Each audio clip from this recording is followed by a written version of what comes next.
her, bold, brave, her, with Dr. Pam Peak. Hi, I'm Dr. Pam Peak, and this is episode 529 of the Bold and the Brave Her podcast.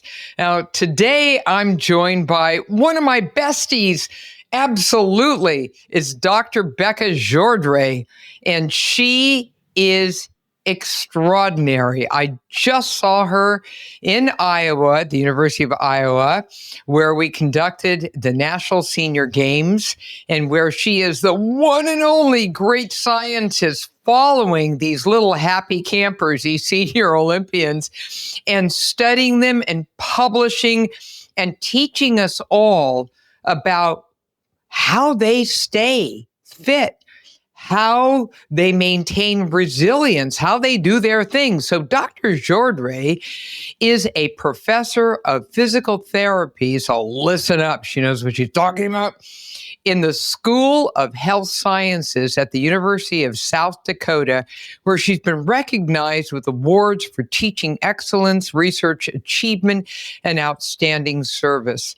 And, you know, one of the things I have been most impressed with is her absolute passion for learning about these people in the aging process. So, Becca, welcome to the Her podcast. Wow, thank you for the amazing introduction. I feel accomplished. I do this all the time. I know. That's my whole point. You know, I have to make you feel accomplished, even if you're having one of those funky days. So recently, you and I were both featured in the Washington Post. You know, we're just like kind of hanging out together and doing our thing. And this was an article, it was a feature article called "Many People Are Playing Sports in Their 60s and Beyond. Why That's Smart." And the actual author, whose name is Bob Brody, he's a really cool guy, is older himself. And so I'm going to start the article out so you understand where all this goes, and then where you, Becca, and I came in. So the article starts out, last year at age 72, right? After a gap of almost 40 years, I resumed taking tennis lessons.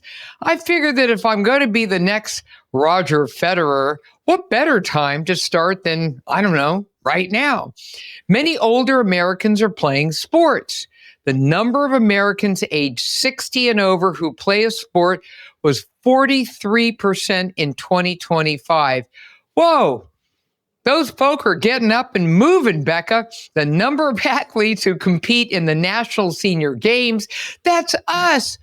A biennial event in which participants aged 50 and above compete in more than 25 sports, more than, hold on to your bra straps, girlfriends, quadrupled from 2,500 participants in 1987 to 11,681 in 2023. The number of Americans 55 and older who played tennis at least one time a week was 4.3 million in 2024. So what I know from the 2025 games, and correct me if I'm wrong, but we were over 13,000 participants this go around. Right? I think this was a record year for their attendance. Yeah. And even from registration to attendance, I think they had so many more even show up than they expected. Sometimes there's some attrition there, but I know they were scrambling at the end, making sure they had enough athlete bags as people came in because so many people were there. It was just great. It was so amazing to see these people. So here's where I came in.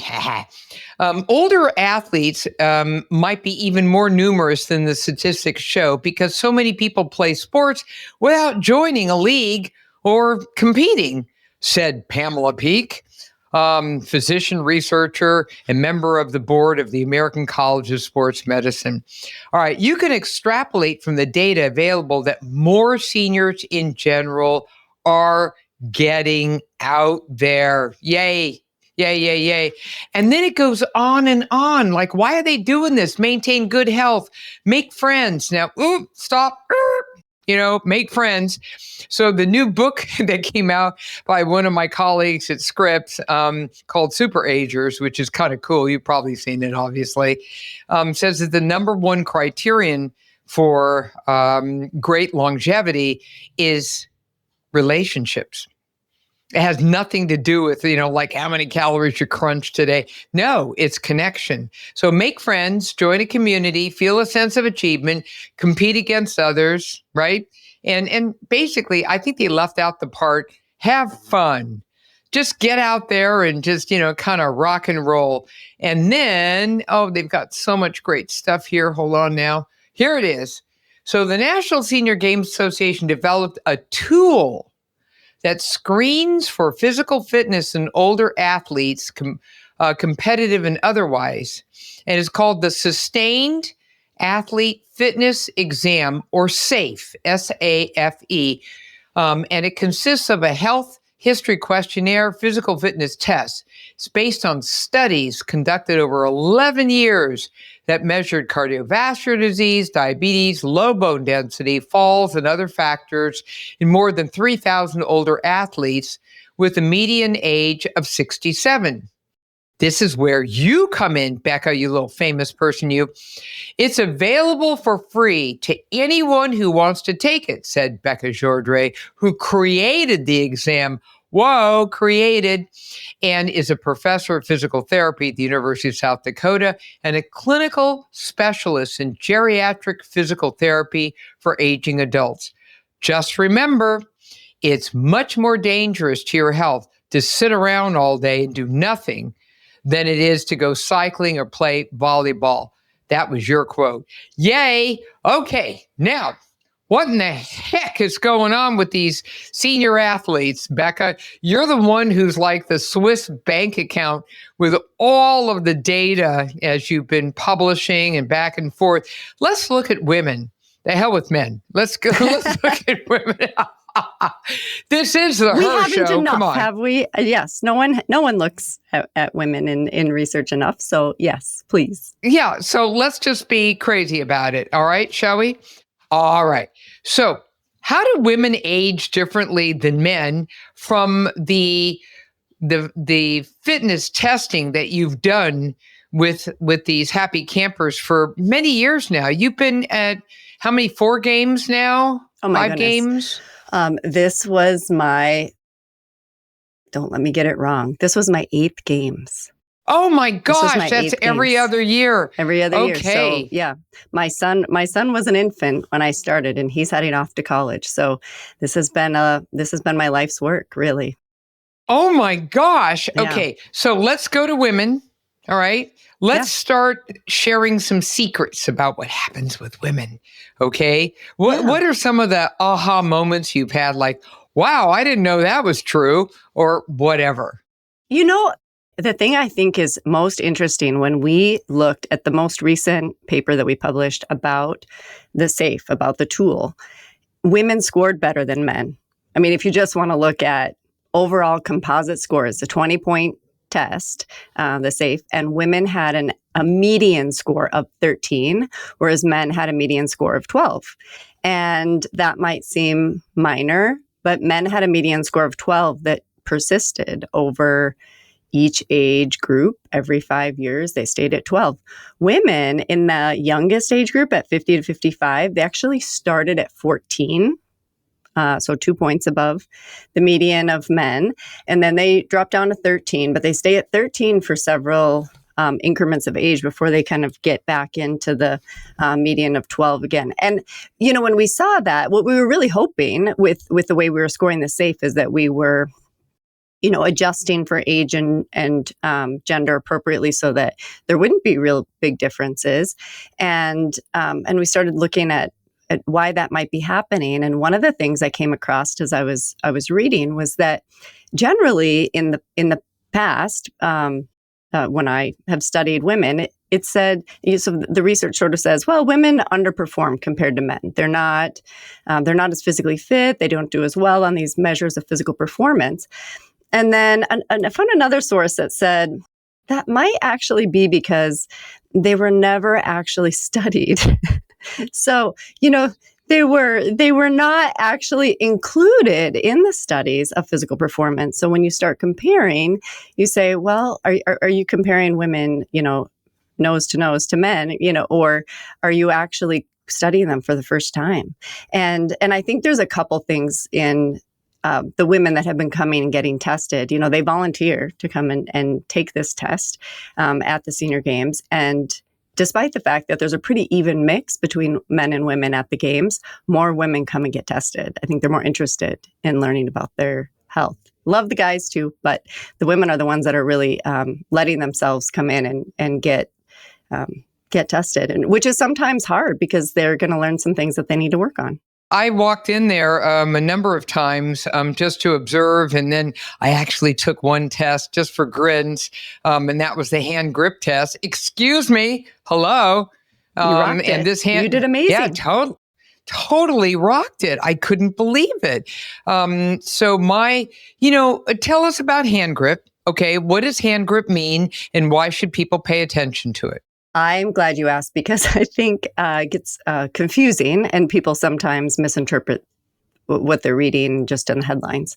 We know hand grip strength is an indicator of overall vitality, well-being. It's attached to all sorts of health metrics, and we measure it in the safe. And we have found, wow, senior athletes do amazing on grip strength.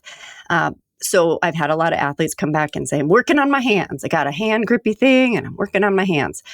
And it turns out that it's not about your hands. And I have some good friends in the occupational therapy and hand therapy world who say, don't let people do that. Like, that's not what it's about. And really, if anybody, if your listeners right now even took their hand, bent their elbow down by their side and squeezed their fist as tight as they possibly could, just like they were trying to, hold on for dear life, and really felt what's happening when you do that, you're going to feel your shoulder girdle, the muscles around your shoulder blade. You're going to feel your core, I hope. If you're trained and you know how to move your body, hopefully you're going to feel even like your pelvic floor tighten in that hand grip, because it takes so much more than just your fingers in your hand to distribute force into that hand grip dynamometer that we're measuring. So it's an indicator of overall vitality, because I think it's picking up on those people that have some reserve and some extra oomph to put behind that squeezing. And your hand, your fingers in your hand at the end are just where we're able to capture that measurement. It's not about what's happening in your hand. It's so much further up the chain and into the core than that. And I think that's an important thing.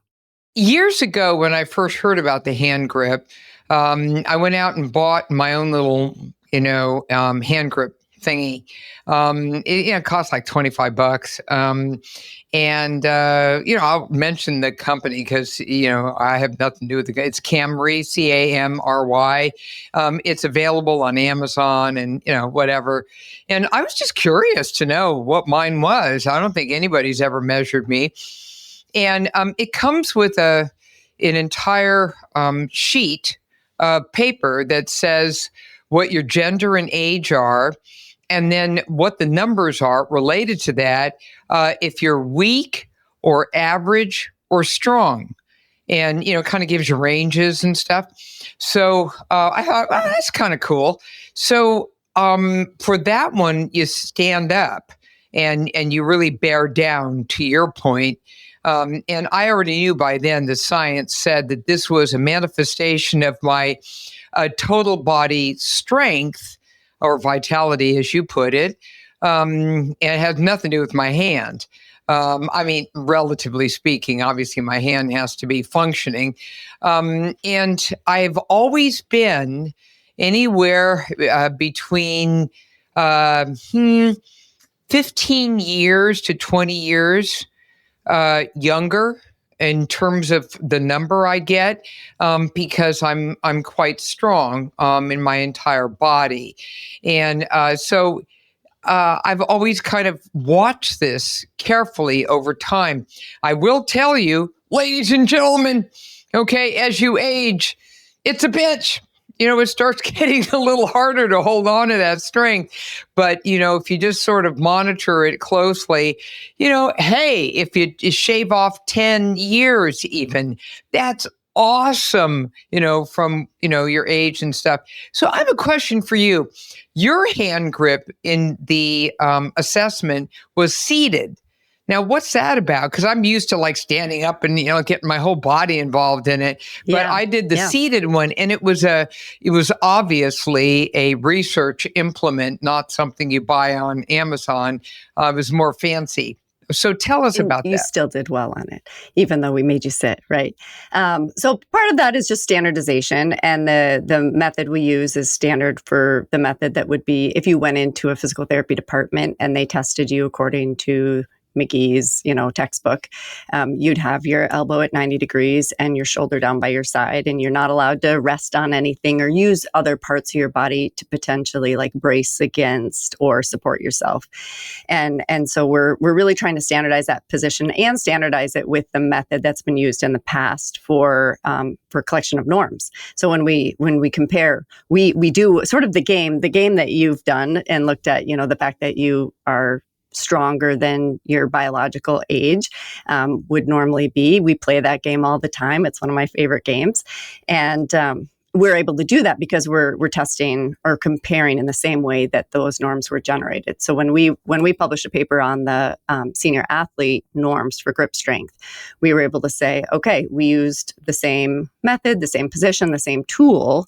And now how does that look? And, in terms of gender, women did even better than men in terms of being stronger by multiple decades than their community dwelling peers. So men did well, but women were even further away from those community dwelling norms. It was even more different for them. And, one of the things that kind of blew my mind was as I was observing all the little happy campers being being evaluated by you and your fabulous team, were the aha moments like, oh man, I need to, and then fill in the blank. I need to spend more time on my legs. This is crazy, man. Or my glutes. I can't believe how weak they are, relatively speaking, and I could do so much better.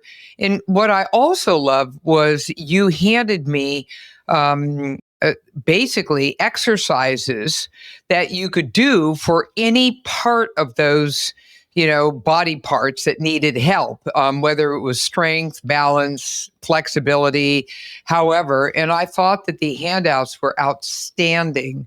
I really, really like them because they were simple to follow. And what I also love is the fact that they were really meant to work with an older body. Not like some 20-year-old. I don't see Michael Phelps, really particularly interested in any of this. And I'm thinking about this because he will be. He will be soon. It's just a matter of time. Yeah, man. Yes. Michael, just we're waiting for you. You need it. Just give us a call. We're here for you. That's right. We're here. Don't you be, kind of getting cute with us and saying, oh, I'll never need that. Yeah, you will. Just saying. Yeah, you will.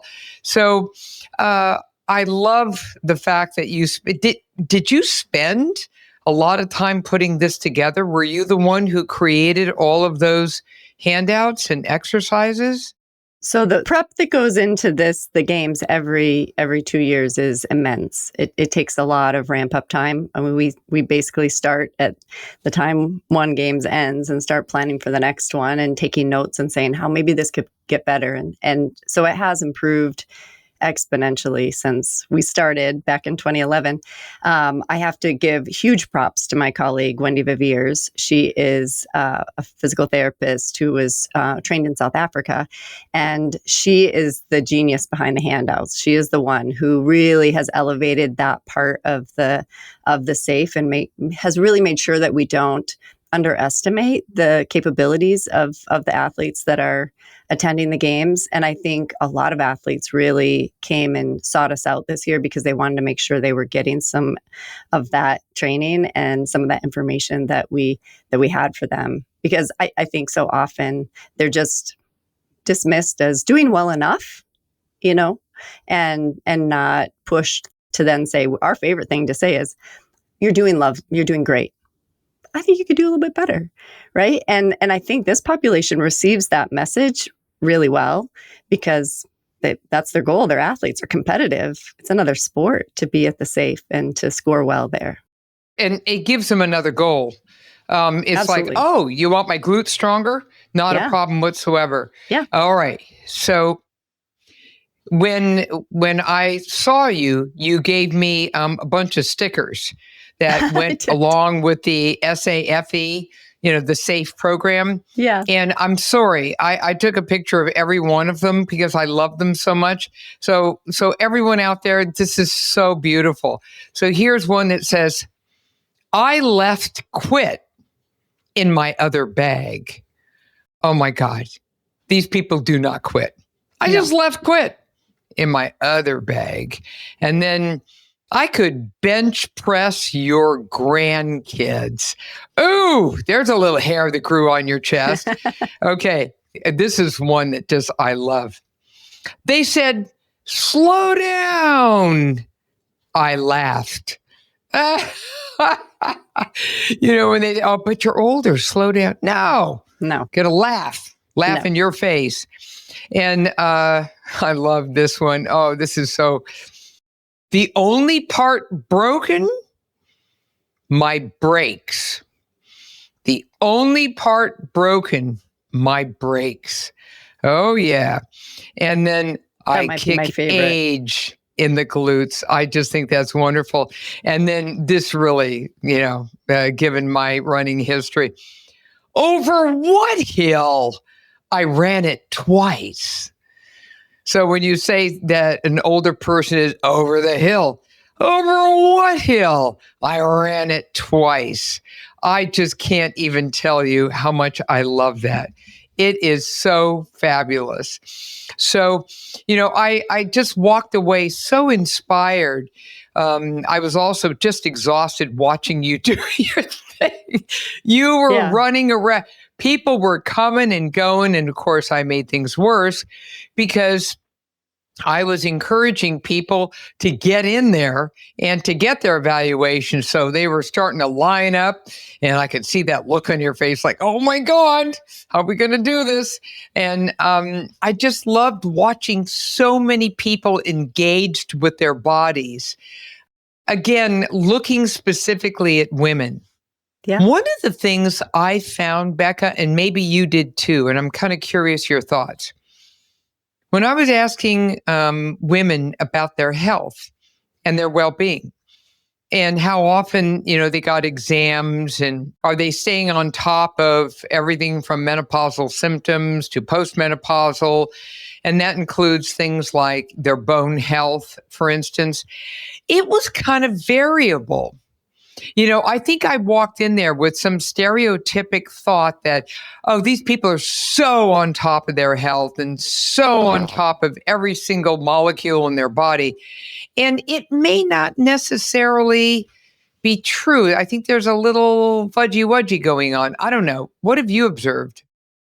I think, and this is maybe if I have a mission in life, so this is it.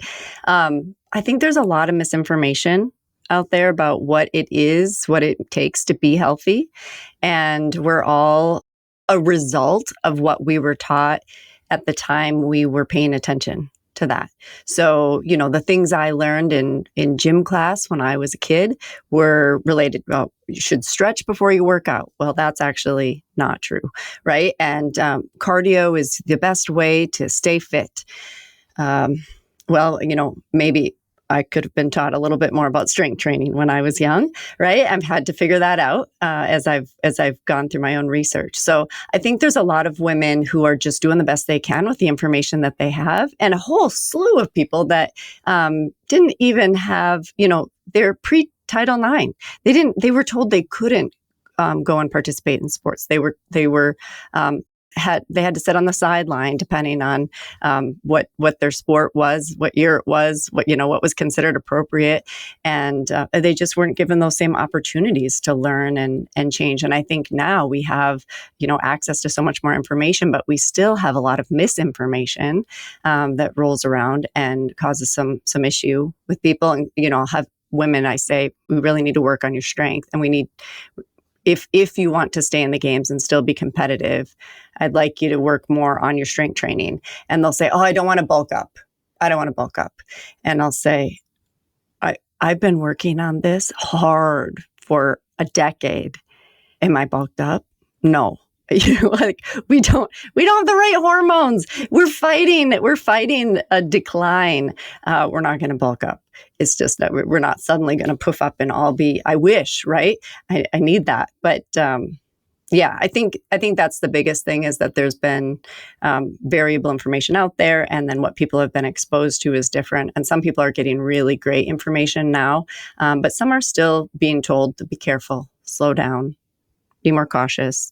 And I think that's why, included that in the, my quote to Bob Brody is, it's just more dangerous to not be active than it is to engage in this stuff and really push. So that's been my message.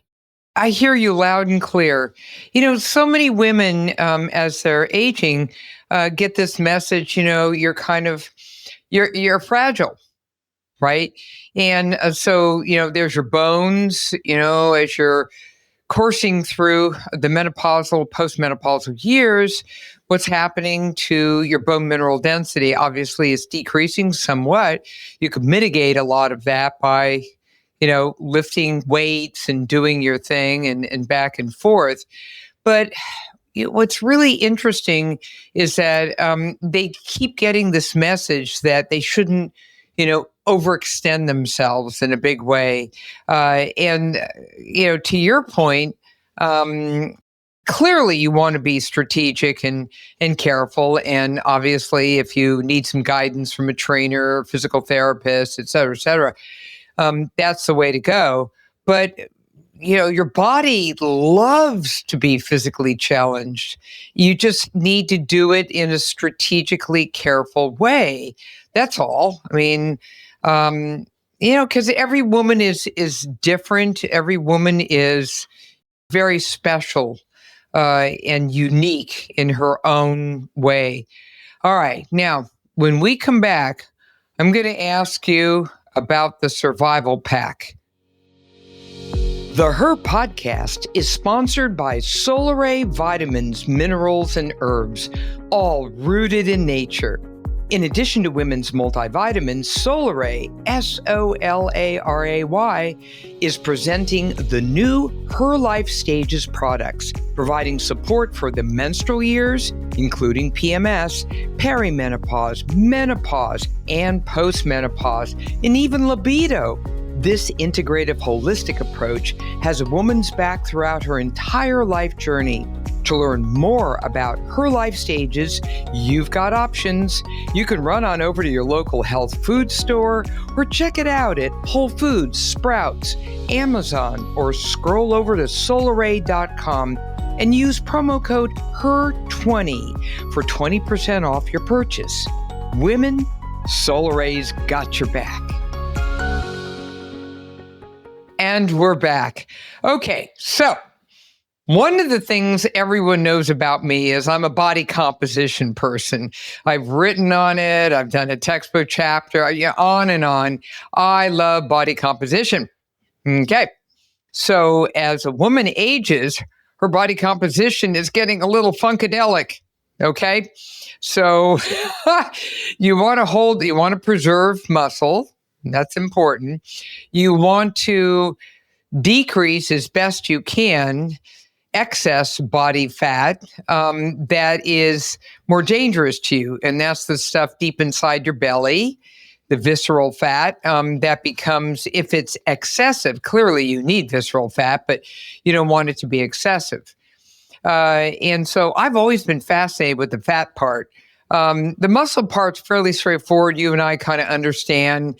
You just want to lift those weights, optimize muscle function, strength, and performance as best you can. But what's up with the fat thing? So, I've been encouraging you, and I'm going to work on this with you to actually see about doing more body comp with these happy people, because I'd love to understand what's going on with body fat percentages. Because relatively speaking, and this is important, as you age over the age of 60, so in your 60s, you're in your 7th decade of life. And I don't care who you are, whether you're a master's, Olympian, or whatever's going on, you will drop some lean body mass. That's just age related. So, that's truly age related. That had nothing to do with disuse or whatever else. Now, if you're already exercising and optimizing your strength training and your endurance and all the other great things that Dr. Jordre, would have you do, you're still going to drop a little bit, but you're going to have a smaller drop. So it's like, and that's why performance on the part of people in their 60s is quite different than performance on the part of people who are in their 40s and 50s. And it's just the way it is. It's just an aging process.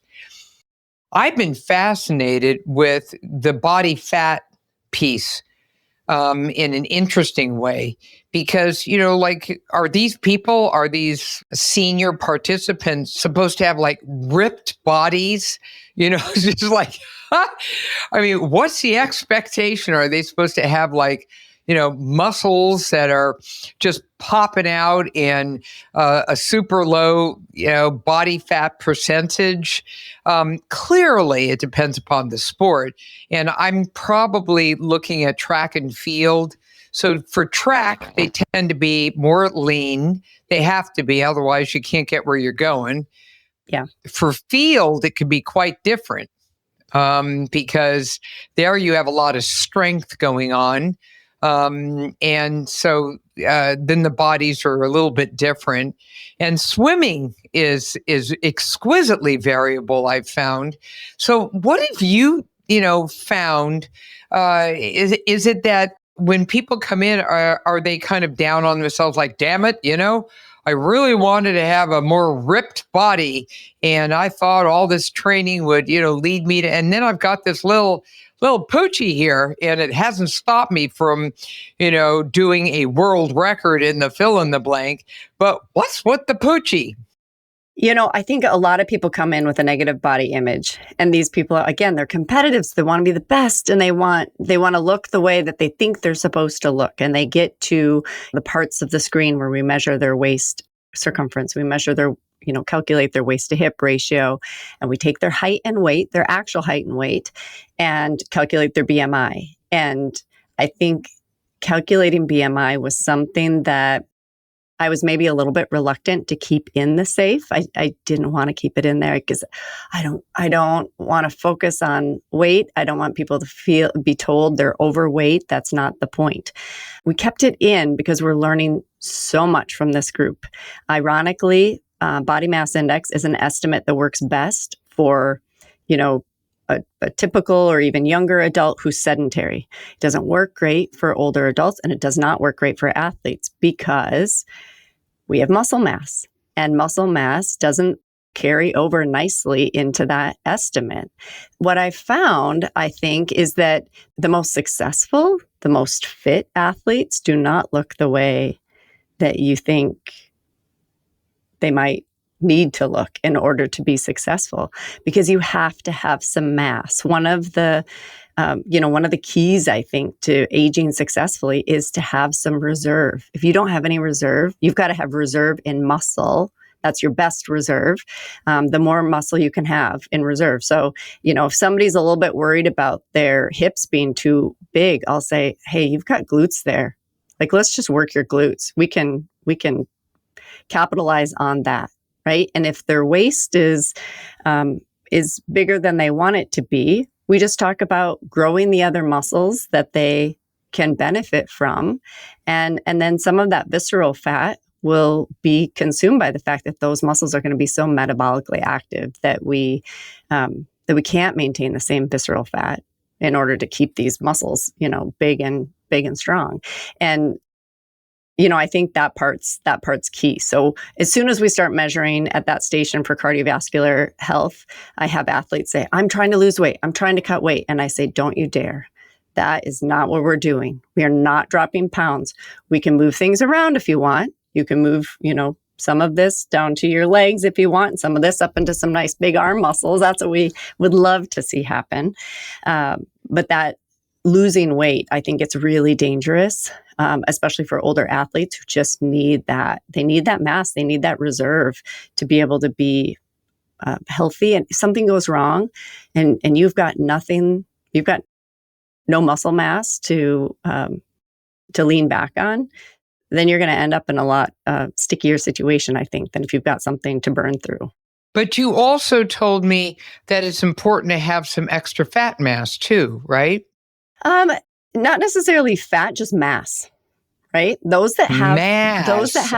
So if we look at non-athletic populations now, you have BMI, and BMI is what I'll talk about the most, just because it's an estimate. Again, it's not perfect, but in the general population, even the sedentary older adult population, what they're finding is that a higher BMI is more compatible with survival, as long as we're not, getting up into, morbidly obese ranges. But actually having people have BMIs that are 24, 25 is going to be healthier than being down below, in the 20s or 19, where people think they ought to be. And for athletes, for sure, at our very basic, we're finding that if they're dropping below 22 and they're, coming in sort of twiggy and skin and bones, we actually take away points from them on the safe, because we know those people are much more likely, based on our research, to have bone density issues. And that's a big thing that we worry about. So putting on mass, and I tell them, I'm not telling you to go eat Cheetos and drink Pepsi, right? I'm telling you, you need to go eat protein, more than you think you could possibly feed yourself, and lift weights and get your mass up, and quit trying to worry about how skinny your hips are. You've got to have some bulk there, and don't worry about what's at your waist. That's not what's going to kill you right now. You're doing so many good things for your health by exercising. Let's just tweak the exercise routine a little bit and move some of that around the way that the way that we know you can. Training all by itself helps reset the body composition. Just training all by itself. If you have a sport, and these are the things you need to do, 1, 2, 3, 4, 5, to be able to do the sport well, it's going to be kind of hard to have self-destructive habits like overeating and whatever, if you're trying to do all of the things necessary for the sport. So the sport kind of is a corrector in many respects. And then you land somewhere. I think I showed you a picture of the woman. She's an African-American woman who is 59 and is the world record holder, in the sprint. And I mean, she's just got that gorgeous sprinter's body, which, are larger quads and, larger lower legs, because you need explosive, power to be able to be a sprinter for the 50 and the 100. But what I loved was she was wearing, your classic sport bra, and then that little kind of short pant thing that is extremely revealing, needless to say. And then in between is your little belly, right? And instead of having something that was like insanely ripped or something, she had a little something hanging over. And I'm like, okay, totally I like fine. it. Yes. I love it. Quit Had worrying. nothing We to do have with to quit worrying about that. Yeah. Yeah. I mean, it didn't interfere with her achieving a world record in the sprint. And I think one of the reasons why I'm kind of harping on all this is that so many women out there are like, oh, in order to join the Senior Olympics, I have to have this ripped body and I have to look like, a world-class CrossFitter or something. And the answer is actually no. In so many sports, I was looking at some of the people in pickleball, in softball, basketball, in those teams and whatever. I mean, they're every single kind of body. Now, clearly, nobody is like, seriously obese or something. Nobody's like that, but they may have, some extra pounds on board. Doesn't seem to bother them at all. Well, and quite honestly, this is what we talked about, the little survival pouch, right? She's got a little bit of a survival pouch there. You've got to have some reserve so that you're protected against, right? Suddenly you have to have your gallbladder out and you're down for a couple of weeks and you can't exercise. Your body's going to start looking for how to feed itself, right? And how to repair things. If you've got no reserve, you're in a more difficult situation. And you talk about sport helping, or sort of setting the stage well for health. There are athletes who come in, it's particularly the cyclists and the runners, those long endurance athletes who are focused on going, but they might not have gotten the message that strength training will help them with their performance, with their endurance, with their long-term outcomes. And those are the individuals we say, clearly you are putting the miles in, but you've got to stop at some point and put some muscle on. You need to feed yourself, and starving yourself and cycling your brains out is actually going to put you in a less healthy situation than someone who's maybe a little bit sedentary and overweight. Just, one of you gets sick and one's going to have more reserve than the other. And that would be a terrible irony, right? For someone who's worked so hard to be healthy and then not have the reserve. And, if that reserve's more muscle, great. You can live off of that, but you can't go with nothing. What you just said is true for younger athletes too, right? Yeah. I mean, that whole thing about reserves. Yeah. I mean, you can't, and about injury, I would say as well. I think we get this message that like running makes me stronger. Running does not make you stronger, not unless you've been doing nothing for years, right? Running will help your heart be healthy and it'll help your cardiovascular health, and it's going to help your endurance.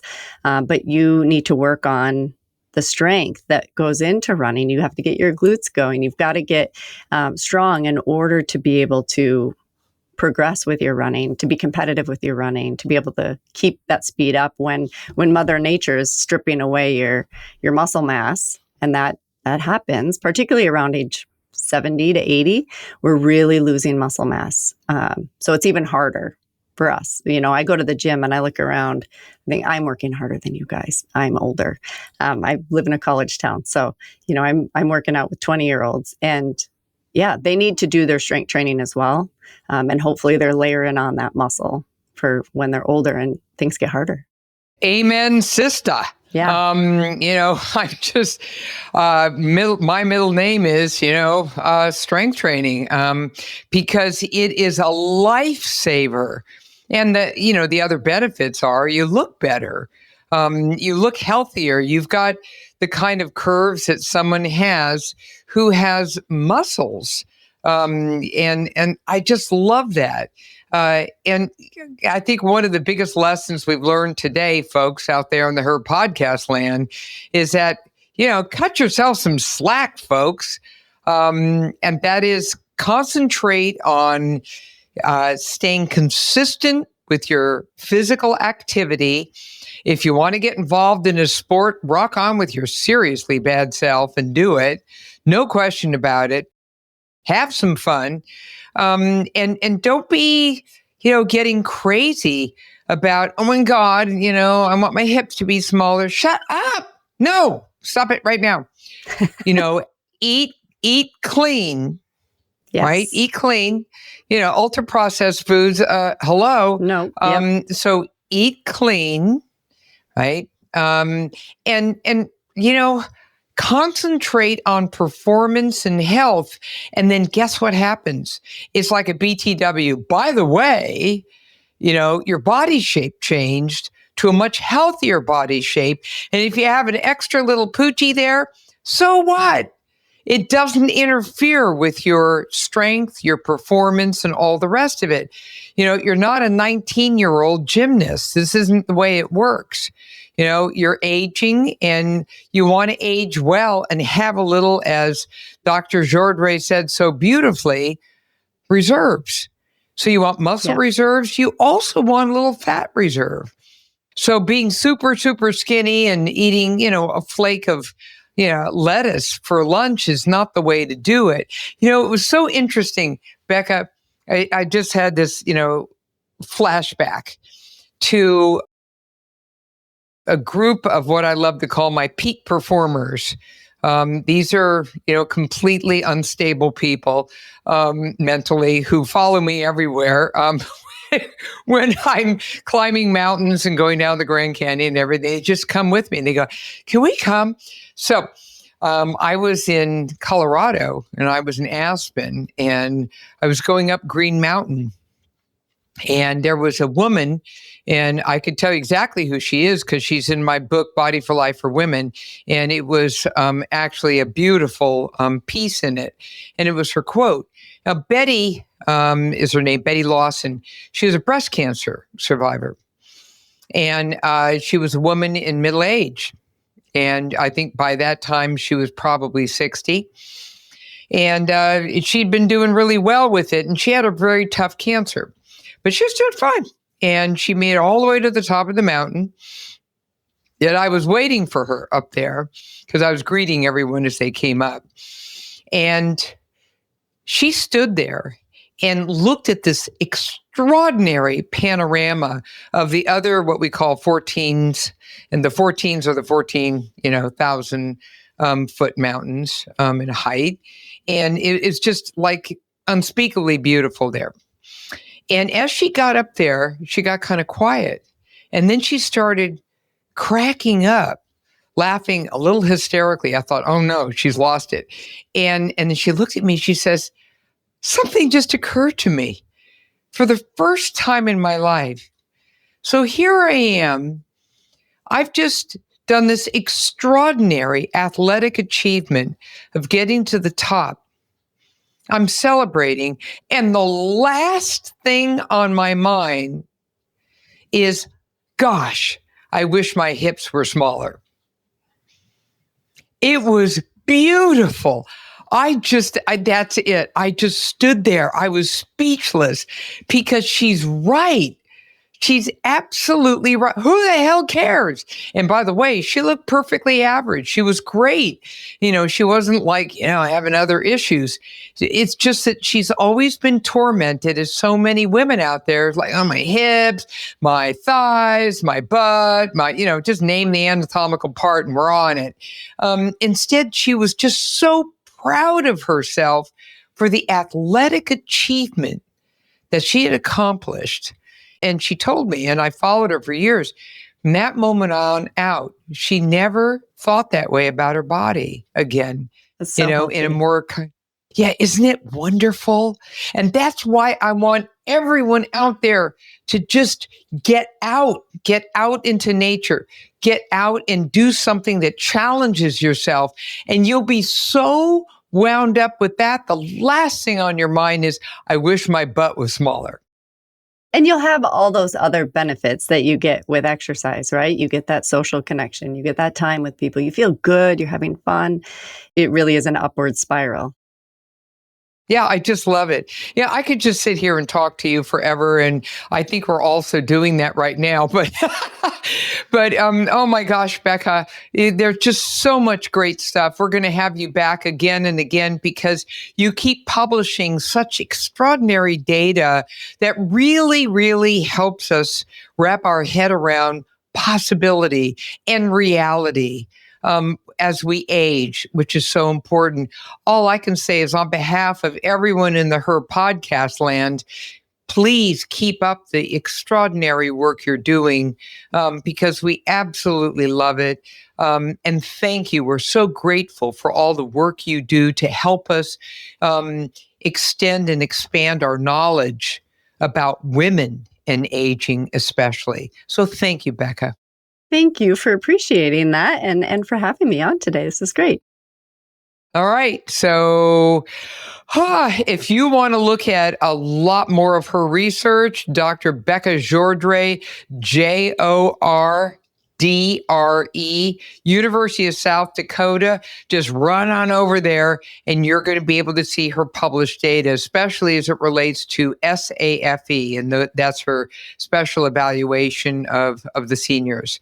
Okay. Oh my gosh. Becca, thank you. Thank you. And I also want to thank my sponsor, Solaray.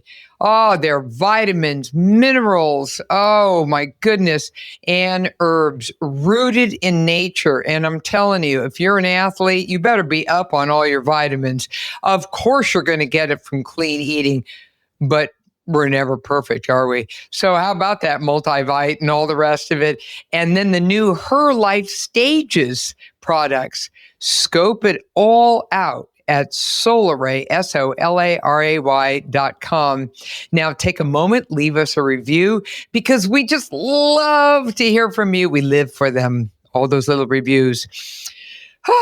Well, this has been a production of Podcast Health, and I've got a little reminder for you, and that is your time in this world may be limited, but the things you can do, Senior Olympics, things you can do with that time are not. So get on out there, seize the day. Come on, challenge yourself. Let nature guide you. Thanks for listening, everyone.